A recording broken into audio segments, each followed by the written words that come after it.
Okay,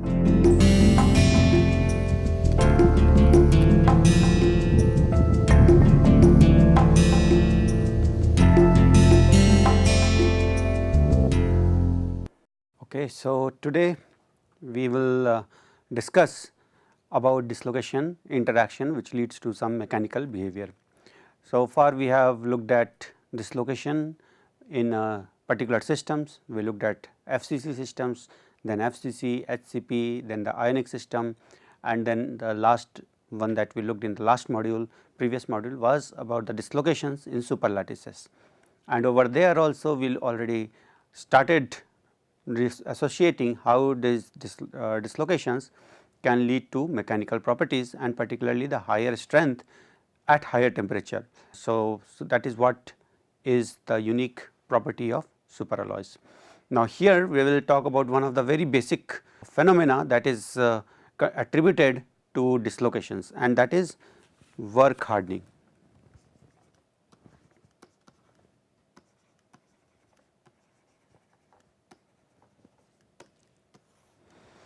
Now this work hardening, when we discussed dislocation interaction, we said that this dislocation interaction is what leads to work hardening. So the basic mechanism is dislocation interaction.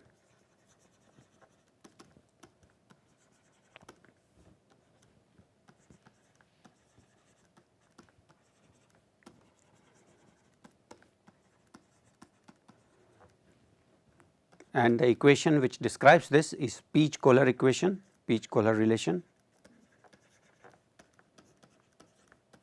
This we had discussed in part 1 and we will start from where we left, that is we discussed how Peach-Kohler relation can be used for one-to-one dislocation interaction, and here we will start with one-to-one interaction to show how it can be extended to the interaction of dislocation in atmosphere or in an environment where there are lot more other dislocations.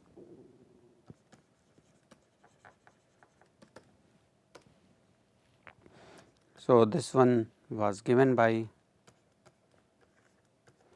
sigma is a tensor,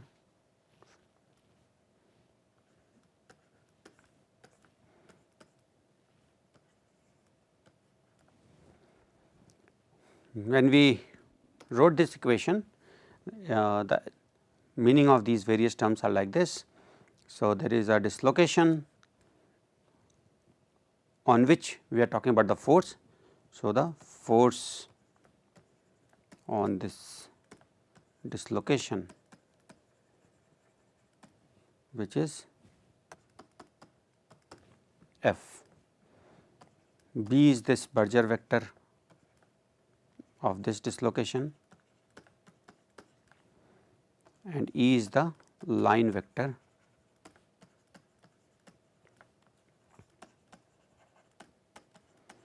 of this dislocation line. What is sigma? Sigma is the stress, the net stress that is acting onto this particular dislocation. So you can say that, so I am drawing it like this. So this is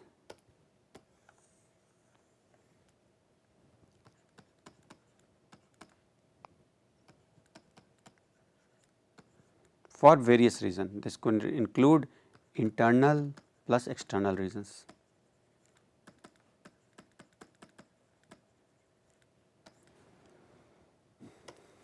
So based on this, sigma is the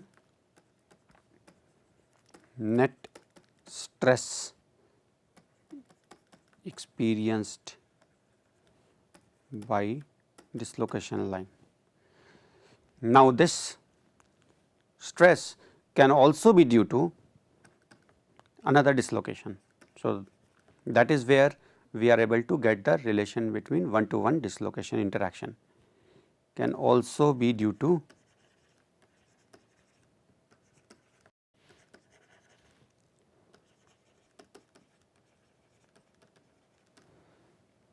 so here now the picture will change if we say that. So you can now have something like this, and somewhere very far there is a dislocation. So, this has a stress field. So, this will with respect to this stress, this will be at x, y, z.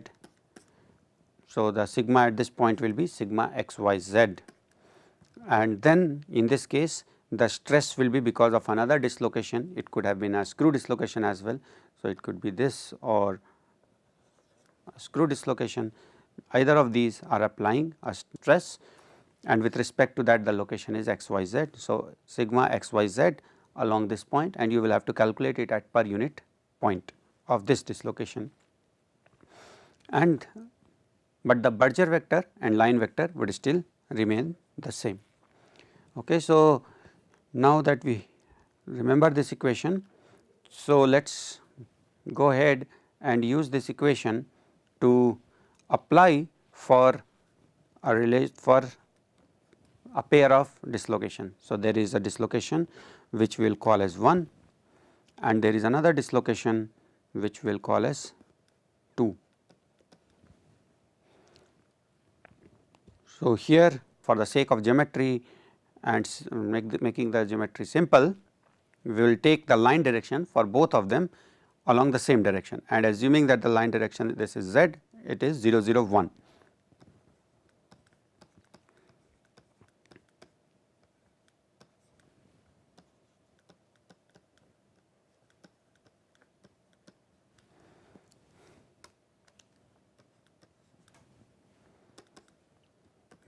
Berger vector. So, we will assume that the Berger vector is along x axis. So, this will be along positive x axis, this will be along negative x axis, but we will not assign a sign as of now. It can be a positive dislocation, it can be a negative dislocation. We just want to know how this two dislocations interact. So, we will call this B1 .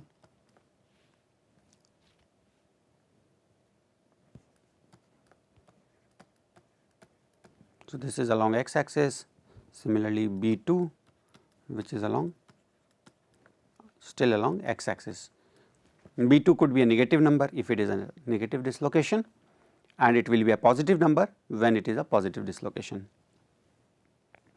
So, now what we need to find is force on 2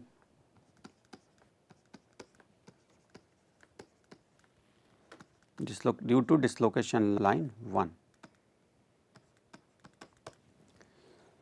So, we will go back to our equation which we know is sigma dot B cross E, and here since we are trying to find the force on dislocation 2. So, this will be B2, this will be E2, and this sigma 1 is because of dislocation 1. So, whatever is the field being generated.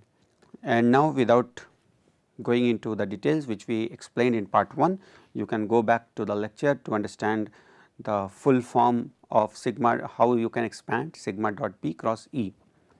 Here I will just write what is sigma dot B, and it will be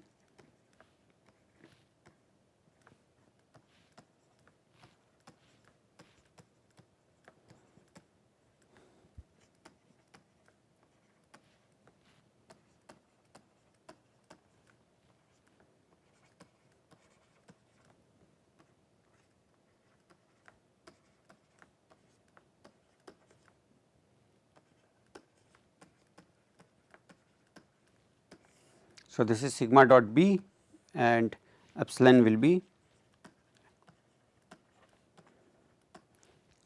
and remember these are for dislocation, the line vector and the Berger vector are for 2.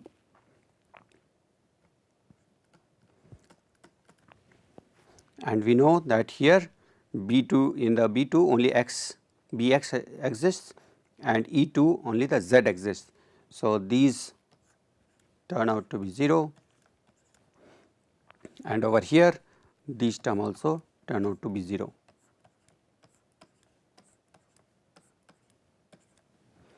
So, you have these 3 elements over here and these only one element over here. Now, if you multiply it, what you would find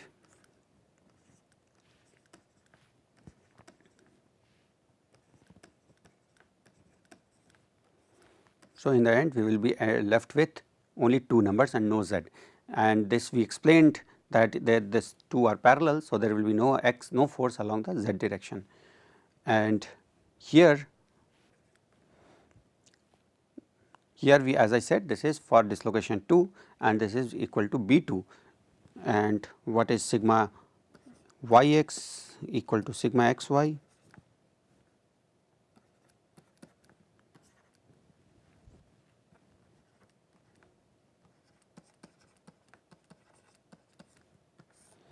So, it is with respect to 1, there is some x and y for this point. So, this is what x and y are.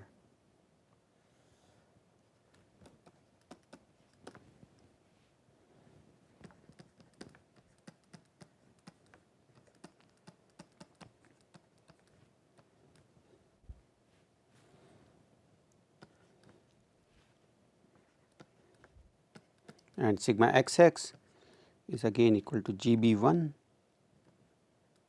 y 3x square plus y square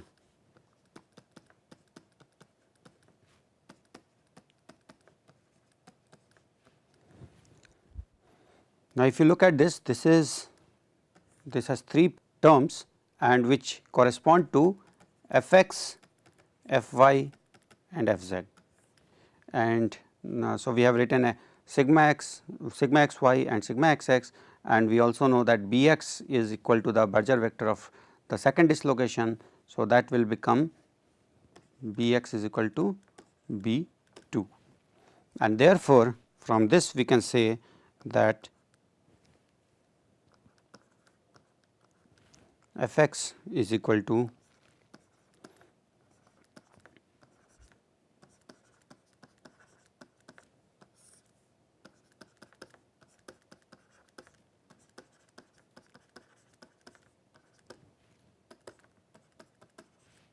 and fy is equal to, so I missed a sign here. So, this should be minus over here. So, this is g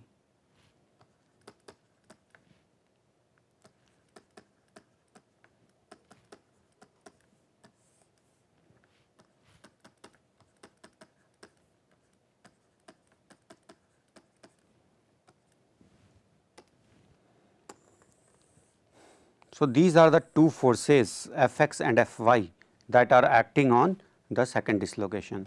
So, Fx, this is Fy, and clearly this is the glide force that is acting and this is the climb force. Now, when we are talking about room temperature work hardening, then of course, there is no climb, we are only interested in glide. So, what we want to know is how the glide interaction forces change when the distance x and y are changed. So, what we are interested right now is only this term, the Fx part. So, we are only interested in Fx, and this is due to interaction.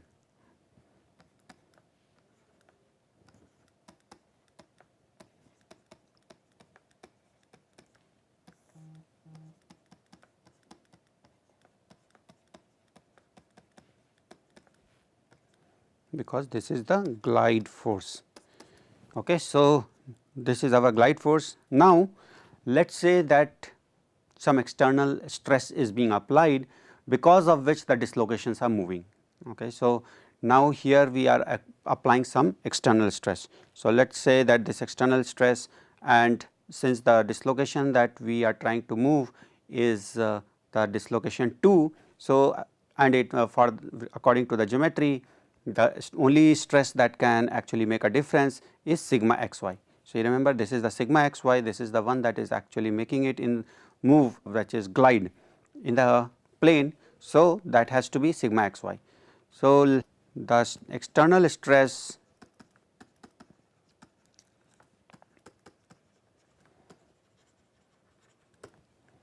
which is applied to make dislocation line 2 move must be sigma xy, and let me put a superscript APP to show that this is applied stress. Now, this is at shear stress, so I can also represent it as tau, and if it is tau, then we know that the force which is, or we can convert since this is a stress, the shear stress, we can convert it to the applied force on the dislocation. So, effect of the applied stress. So, the effect of applied stress can be given as tau b, and what will be the Berger vector? Again, this is the dislocation 2 that we are trying to move. So, it will be tau b 2.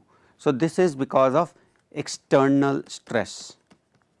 Remember, this is because of the internal stress or the internal interaction.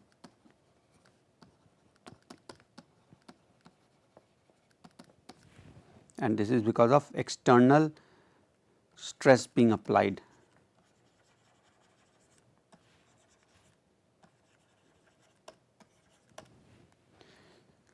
Now, if this is the external stress being applied and this is the force that is being generated on its own onto dislocation 2 to make it moving. So, now if I say that what is the stress or what is the applied stress required to keep dislocation line 2 stationary, meaning the net force on the dislocation line 2 must be equal to 0. So, I can write it like this: Fx, which is internal, plus Fx, which is applied, this must be equal to 0. So, this is a condition that from where we can derive other things. So, this is telling us how much stress is required to balance the internal force acting on the dislocation, and therefore, it means that the net force acting on the stress and the dislocation is 0.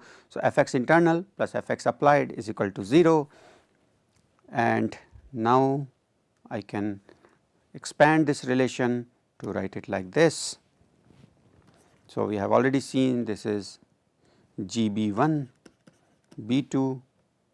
Okay, so something I missed here. Okay, now this should not be y. Okay, so my bad.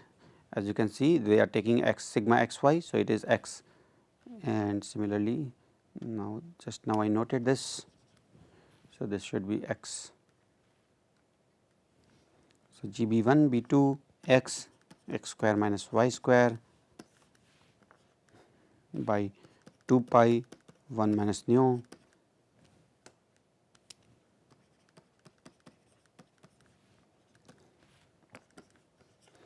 this is the Fx applied. So, this is times tau b 2, and this should be equal to 0.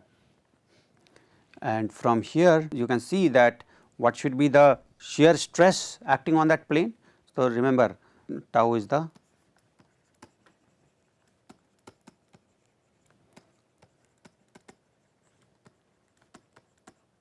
on dislocation line 2. So, how much should be that shear stress acting on dislocation 2? So, I will take the whole thing to the other side. So, it will become negative, and then B2 can be cancelled as it is non-zero. So, it becomes minus GB1 x square minus y square by 2 pi 1 minus nu x square plus y square whole square. Now, this is of the same form that we earlier drew for force versus the x distance, x in terms of y. We had earlier drawn it, and the form of the equation is same. So, overall this will, we will get a similar relation over here, or the similar variation. And how is that variation? What is y axis? You can keep it as tau b or force, and what is x axis? X axis is actually x, meaning how many x's, and it is in terms of y. So, this is at point x equal to 1 y, this is equal to minus 1 y, and so on. And if you do the calculation, you would find that this minima occurs at 2.414 y, and this minima occurs at minus 0.4 0.41.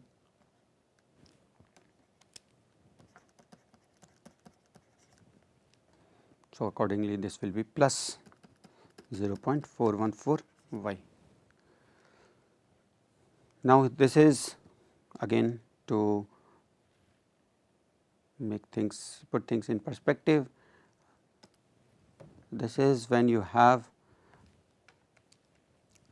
dislocation, this is dislocation 1 and this is dislocation 2.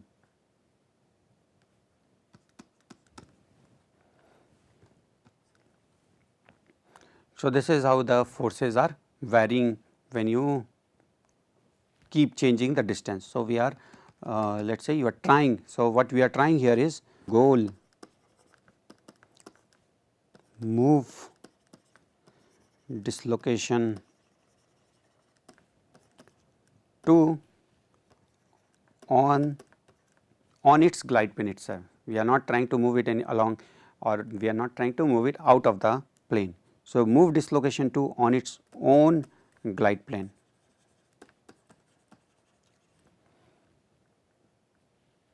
Past dislocation 1. So, this one is coming from somewhere over here. It is you want basically you want to apply stress so that it can keep make it keep moving in this direction.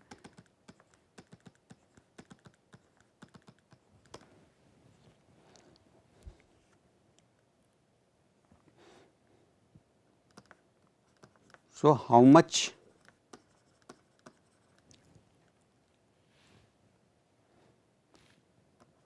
stress is required? That is the question. So, now this is internal interaction. This plot is arising because of internal interaction. And the question I am asking is that how much stress would I need to apply to keep the dislocation moving along, to keep dislocation 2 moving along this direction. So, first let us understand what these different situations are. Now, when you are somewhere very far, the forces are negative. So, it means that if you had the dislocations like this,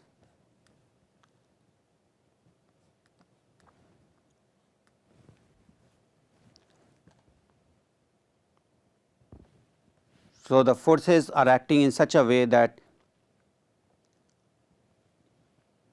it wants to keep moving it, for it the negative force is in this direction. So, it wants to keep the dislocation moving in this direction.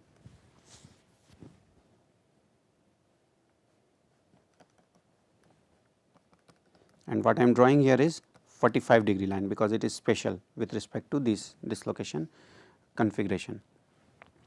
Now, when you what this plot is saying is that when the dislocation is far away, it wants to keep moving in this direction, and when it comes over here, it reaches a 0 value, meaning it is at a configuration where no more forces are acting on this. Now, if it moves in this a little bit to the right, a positive force acts onto it, which means that it wants to make it back, move it back to the other direction. When it moves to the negative direction, a force in the opposite direction acts onto it, which means that it is trying to bring it to this particular position. So, this is a stable equilibrium, and where do we achieve this? This is achieved at point A. Now, from here, if the dislocations were moved somehow up to this point, then you can see a much larger negative stress is acting, which means it wants to keep it moving back, but our goal is to keep it moving to the right, but the stresses are acting such that it wants to keep it moving to the left. So, there is a force or a stress acting against what you want to do. So, we must overcome, we need to overcome maximum internal resistance or stress.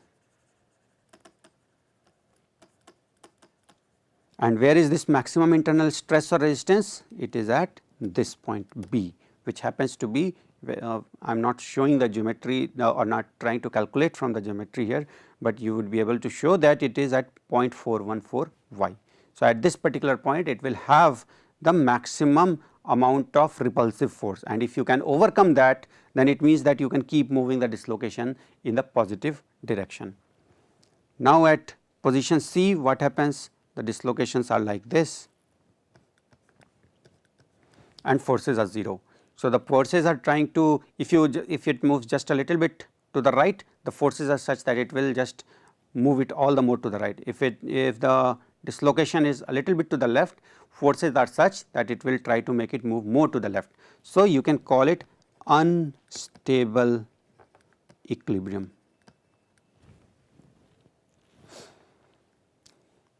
Now, let us come to the point C. If it comes somewhere around 0.414 y, then it experiences a maximum amount of force or stress acting to the right. So, it is moving automatically on its right, you do not need to do anything, and that is a good situation, just that it is not under your control, it just automatically the forces, interactive forces are such that it will make dislocation to move to the right. But fortunately for you, you do not need to do anything over here. Now, let us look at position D.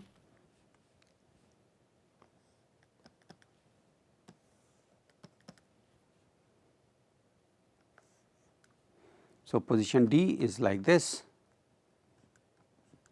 this is again 45 degrees. So, as you can see, the forces are again 0. If you try to move it to the right, it wants to come back to left. If you try to move it to the left, forces are such that it will try to bring it back. So, the configuration is such that it wants to retain this 45 degree angle between each other, and therefore, again we have a similar situation like at point A, and you can term it as stable equilibrium. Now, from here, if you keep trying to keep moving it to the right, you will get to a maximum shear stress which is acting in the negative direction, which is in this direction. So, what you want to do is, or what it wants to do is that it wants to pull it to the left, but like I said, you want to move it to the right. So, you will have to overcome this stress at this point. Fortunately, this and this stresses are same, and again we are not going through the calculations, but it is not very difficult to show that both these points are the minima. So, you will have to the easy way to do it is take x and y in a non-dimensional parameter, something like x by y, and then differentiate tau with respect to that parameter. So, del tau by del beta, wherever you have the 0, you will get the minima and the maxima, and you can show that at those positions the stresses are maximum. So, I have told you how to do it, I am just not doing it over here. So, these two stresses happen to be the lowest, and therefore, if your stress was high enough to overcome this, it will also overcome this stress. So, this is the amount of stress that you need to apply. Now, what is that amount of stress? Now, let us look at it. How do we find it? It is simple. We have here said that x should be equal to 0.414 y. That is all you need to do. Once you put x equal to 0.414 y, that will give you the maximum stress, and that will give you the magnitude. Directions or the sign can be obtained depending on whether you are selecting the two positive edge dislocation or two opposite signed edge dislocation. So, right now I will just calculate the magnitude of this shear stress. So, this tau critical, and I am saying magnitude, is nothing but tau at x equal to 0.414 y. So, whatever equation I have written over here, which is this, I will put x equal to 0.414 y, and then I will get what I just explained to you.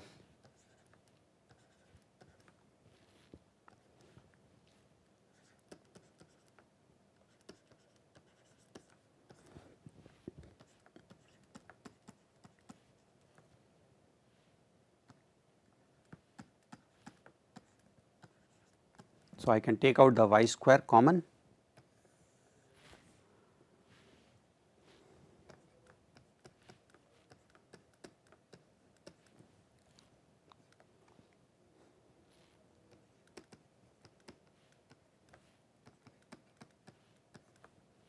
and the whole square of this. So, there is a square inside and also a square of the whole thing. This is x square plus y square whole square, and therefore, y to the power 4 over here. So, now this y cancels y square and this y, and you are left with 1 y in the denominator, and therefore, this can be written as, so this minus sign goes off. Anyways, we are not concerned about minus sign, like I said, 2 pi 1 minus nu y.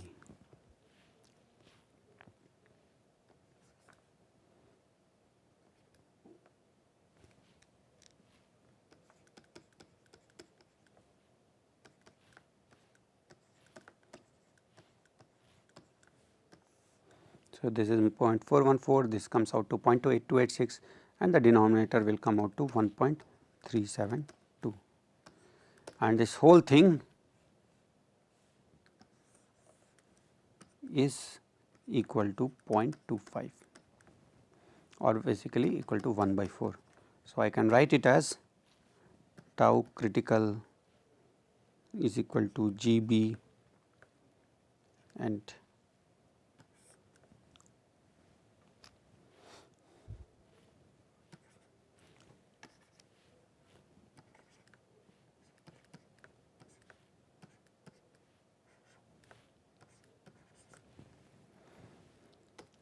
so, we have a configuration like this,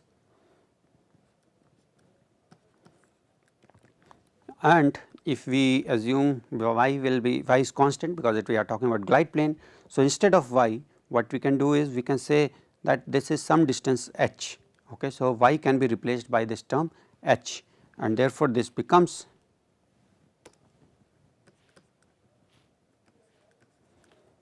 and I am now dropping the subscript because we are assuming that it is the same Berger vector all across.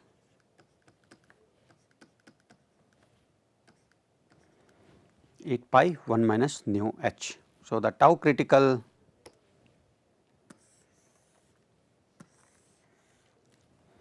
what does this value imply? This implies the amount of shear stress that must be applied because of external loading onto that dislocation to keep it moving past dislocation 1. So, let me write it, this is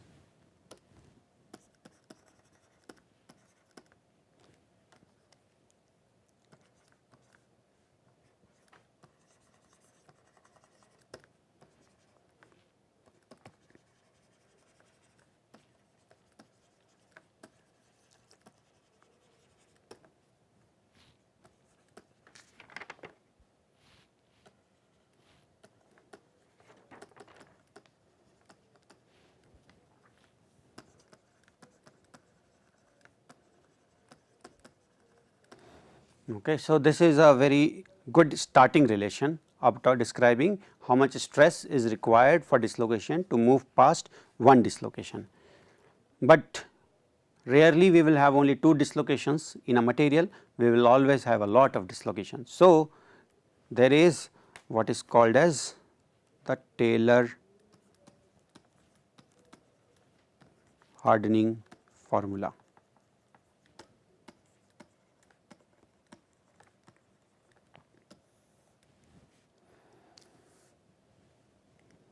So, in this what we will assume is that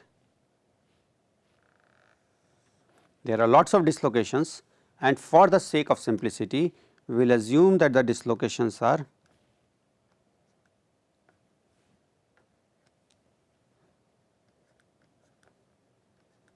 arranged like this.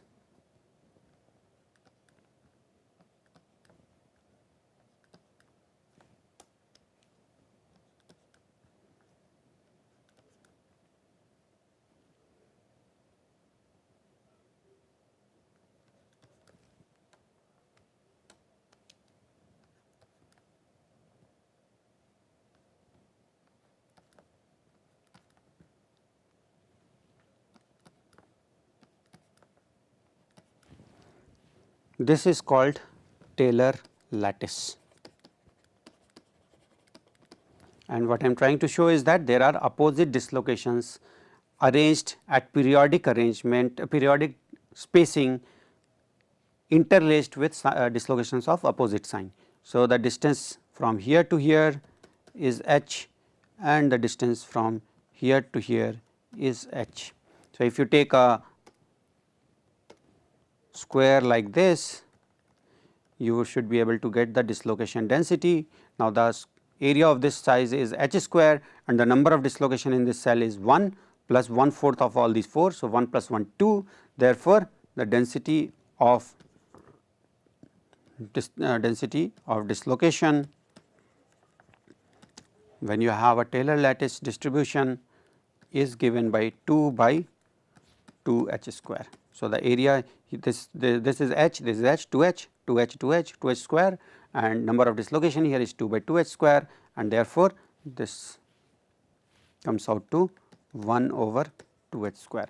Now, if that is the relation between this density and h, so we can say that h is equal to 1 by 2 under root rho, where rho defines density of dislocations.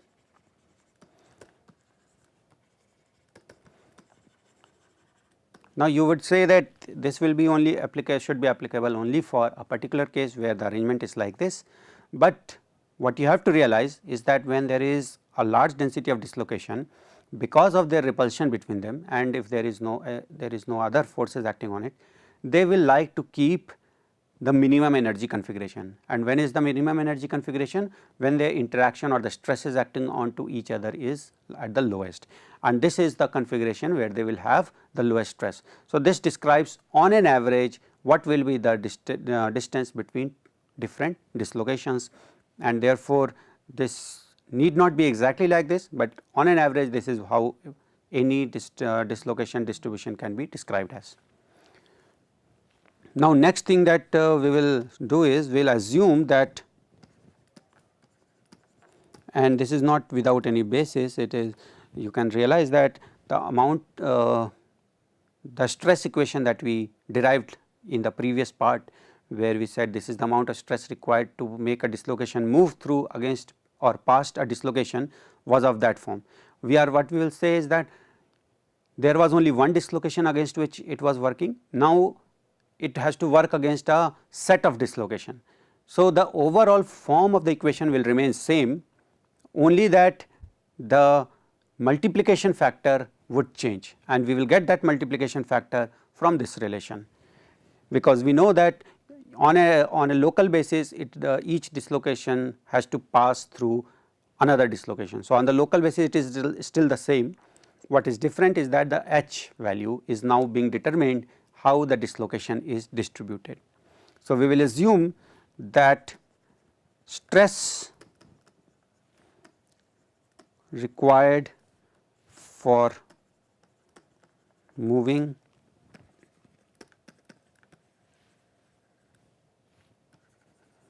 dislocation against several dislocation has same form as earlier.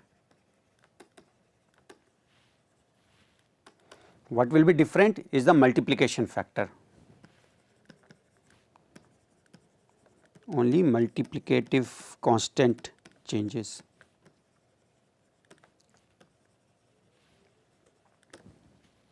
So, earlier what was our equation? So, it was of this form, tau equal to Gb by 8 pi 1 minus nu h. So, let me write it down again here.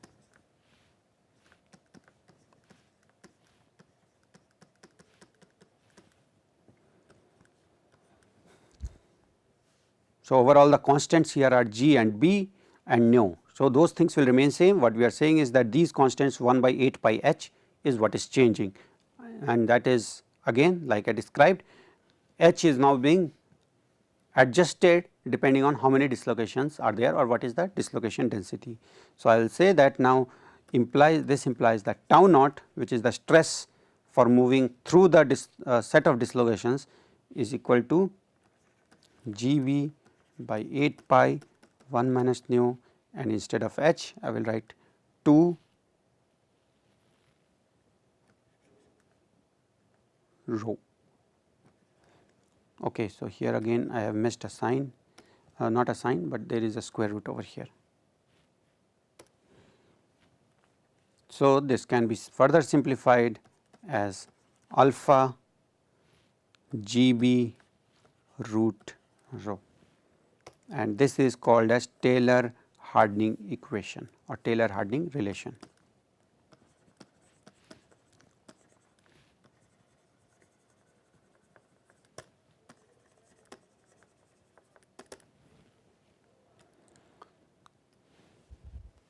Now, here when we have derived this, alpha is equal to root 2 by 8 pi 1 minus nu.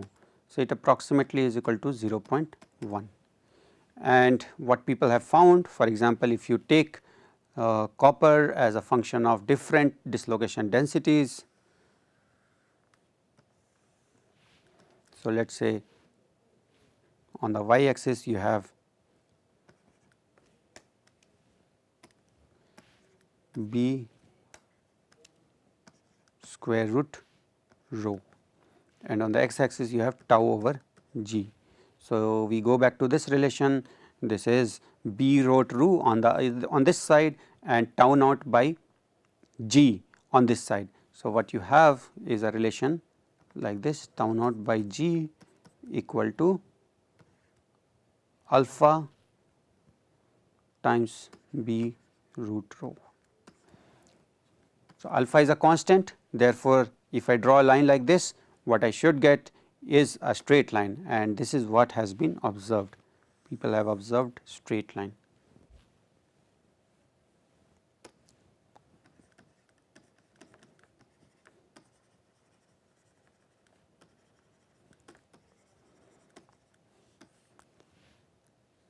So, what are the implications? That this relation, Tailor hardening relation, is valid. What is more, the alpha value that we obtained as 0.1 is not really 0.1, but it ranges between 0.5 to 1.0, and how can we get? Like I said, the slope is equal to alpha. So, this is y equal to mx, or this is actually x. So, this is the x. So, this is x equal to 1 over m y. So, this is our y, this is our x, and this becomes 1 over m. What is the other thing that we conclude?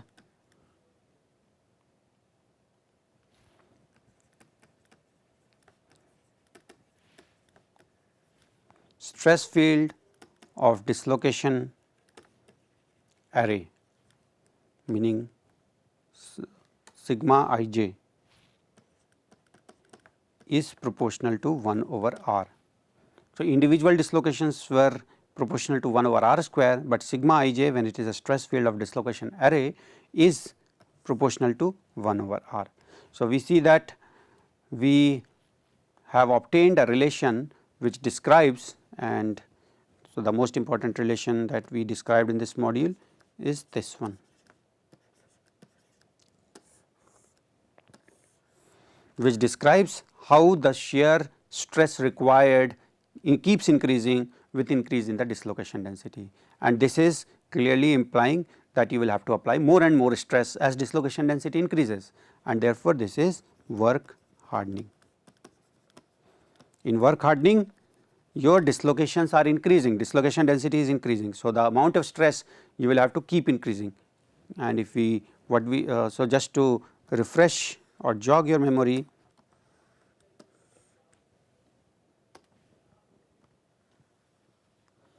so if this is a simple stress strain curve and this is the yield point, if you keep moving beyond this, you are applying some plastic strain onto the material, and as you keep increasing the plastic strain, and if you allow the material to come back and then redo the stress strain test, what you will see is that this becomes the new yield point. So, the yield point has increased from here to here, and what has happened from here to here? Dislocation density has increased because of straining.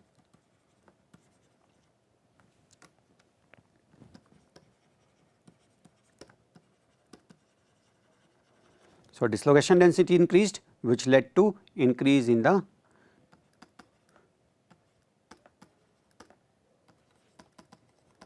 yield strength.